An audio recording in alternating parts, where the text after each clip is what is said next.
Alright, this is problem number 21 from the review sheet. The problem reads, at the beginning of a basketball game, a referee tosses a ball straight up with a speed of 4.6 meters per second. A player cannot touch the ball until after it reaches its maximum height and begins to fall.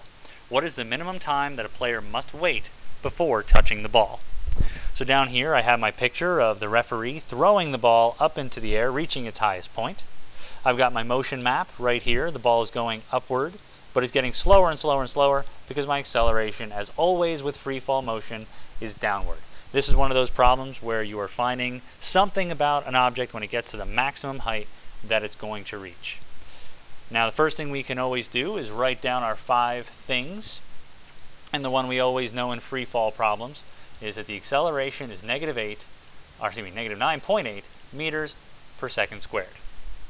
The other things we have from the problem is that the referee throws it with an initial speed of 4.6 meters per second. Now the one that you need to realize that you know when an object reaches its highest point is that the final velocity is going to be 0. Because an object, as it goes upward, gets slower and slower and slower and slower until it gets to a speed of 0, and that's when it turns around and comes back down. And the question is asking for how long is that going to take?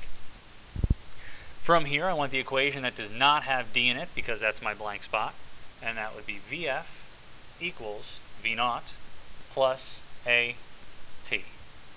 Rearranging this equation for time, I get Vf minus V0 divided by A equals T.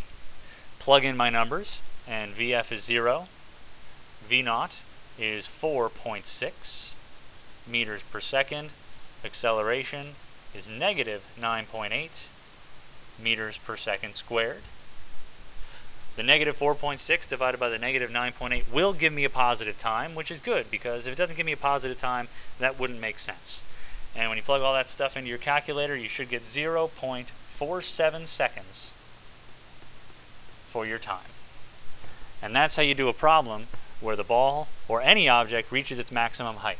The number to always remember, your final velocity is always going to be 0 at the maximum height.